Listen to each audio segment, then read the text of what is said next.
You are in charge of how you get to create love, and love can be peaceful. Love can be whatever you want it to be. So like, don't let, I know sometimes we let the culture influence us, the music, the ratchet television, and all we see is drama. We're seeing like, toxic relationship, we're seeing abuse, we're seeing all these things, but it doesn't have to be like that. You are in charge. You get to create the kind of love that you want, and you're deserving of the love that you're seeking. But I think it's important that, again, we go back to our mindset. We get control of our thoughts and our belief system, and so that we can actually start living out this life that we really want to live, and so we can attract the right people into our life as well and be open to them. Because sometimes if the right people come to you into your life and you're not open to that, like if I could have been in a space where I wasn't even open to peace. I could have been dating him and like, this isn't for me, because to me, love is arguing, love is drama, love is, all these negative things, and we don't have that. So maybe that's not love. So just changing your definition of love and knowing that love can be a positive experience for you. Another one. Woo. Hello, heroes. Welcome back to another video. My name is Candice Latham, and this channel is all about helping you defy the odds, build wealth, and think differently. So this is a different kind of video. I'm doing some lessons I've learned in the past year since I just turned 31. So that's why the balloons are here. I'm trying to keep them from blowing away. So hopefully I'll be able to do this whole video, with the balloons, but we'll see how things go. I just want to talk about some lessons that 30 has taught me.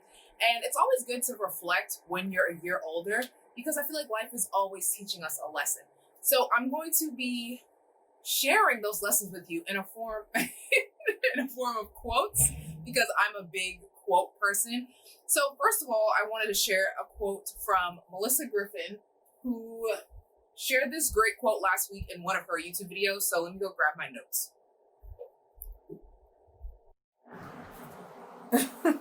Okay, so I kind of had to relocate, but the balloons are still here. So let me get back to that quote from Melissa Griffin. It says, "You can't get to your next level until you're embodying the lessons from your current level." And so that's why I think it's a good idea to just reflect on your birthday, or even before. Like, you can reflect anytime you want to reflect, but I think it's a good idea to reflect at a certain time in your life, just so that you can make sure that you are learning the lessons that life has to teach you.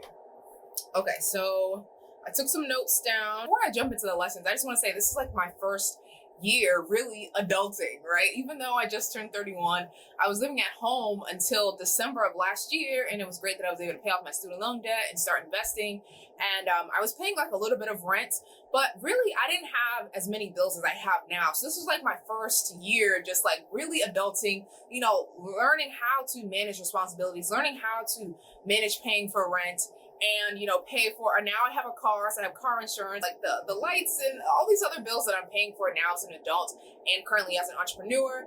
But like I said, like it has definitely been an adjustment. So I wanted to share that before I jump into the lessons. Like, I'm just really, the C30 has taught me just how to adult, right? I didn't even know really how to pump gas in my car. So all these things have been new to me. And yeah, even moving to a new city, like all these things have just definitely been new. So yeah, I'm kind of new to this whole adulting life, and it's definitely an adjustment. It's definitely been an adjustment for me. So the first thing I wanted to say is that a quote that I heard Evelyn on the internet. It says, "The number one cause of malfunction of human relationships is unmet, uncommunicated, mismatched expectations. It is extremely unfair to not tell people how they can help you and then get mad when they don't help you the way you need it." And I love this quote so much, because how often have you been in a situation where people are mad at you because you're not a mind reader, right? They wanted you to do something for them that they thought that you automatically should know that that's what they wanted, and then you didn't meet that need, and now they're upset with you. Maybe they cut you off. But I learned this lesson in like last year. I lost like a good friend of mine. And it was because of a lack of communication, right? She didn't communicate her needs that needed to be met from me. And then she just expected me to understand those needs. And I got from that if you do not communicate your needs with people, then you cannot expect them to just automatically know what you need help with or what kind of friend you're looking for them to be. because again, we are not mind readers. And my therapist even had a session with me where we just talked about friends. She said you have to treat friends like dating, and I never really treated friends like dating. She asked me, like, what kind of friends do you want to have in your life? And that was the first time I kind of really like thought about that, like, what kind of friends do I want to have in my life? Like, what are these friends like? I think I only thought about that kind of question when it came to like relationships or like someone I was dating, but not in a friendship. So I've been kind of thinking about that this year, like, okay, what kind of friends do I want to have? What does that look like? What kind of person are they like? You know, what qualities does this friend have? So that is kind of the first lesson, is making sure that you think about what kind of friends that you want to have in your life.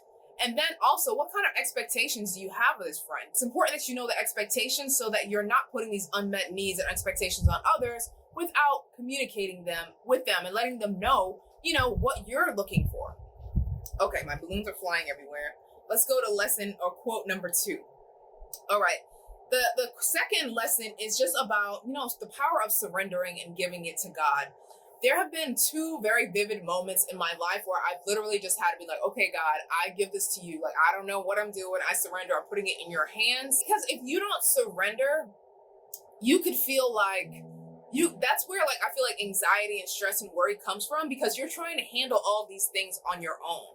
So I want to read this sermon that I got from Pastor Darius a few weeks ago. He was preaching at Elevation Church, and I took some notes. So I'm going to go back on my notes to find it.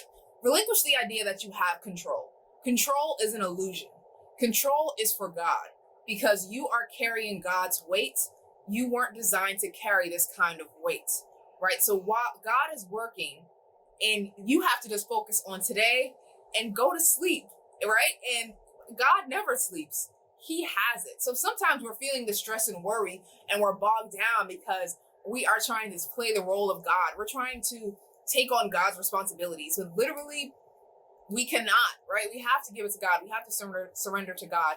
And I know I told you 2 times, but I don't want to make this video too long.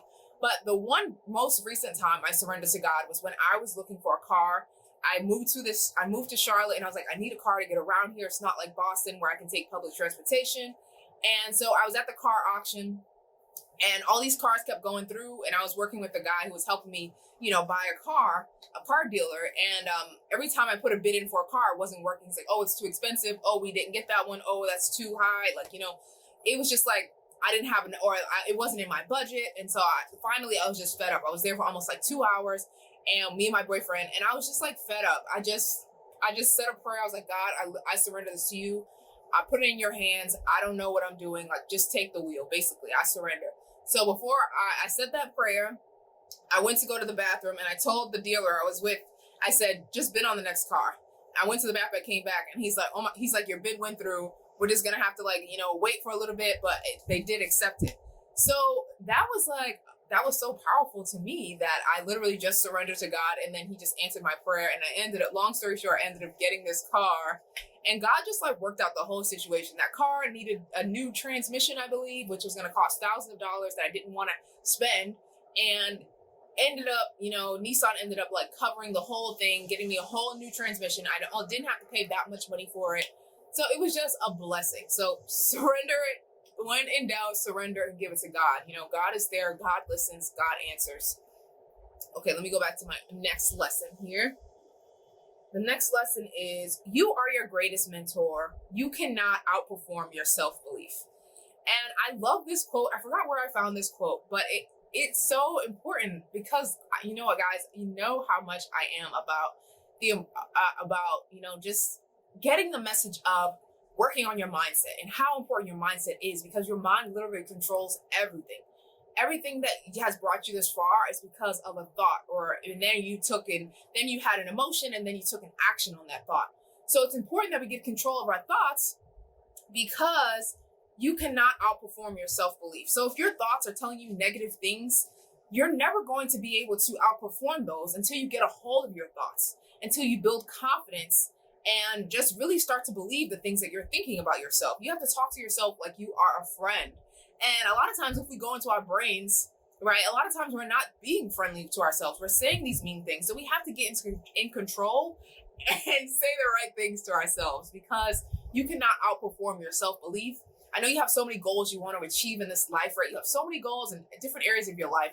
But if you do not believe in yourself, it's going to be really hard for you to accomplish those goals. So mindset is key. It's major. The next lesson is you are in charge of how you get to create love. I'm going to say that again because I felt good saying that. You are in charge of how you get to create love.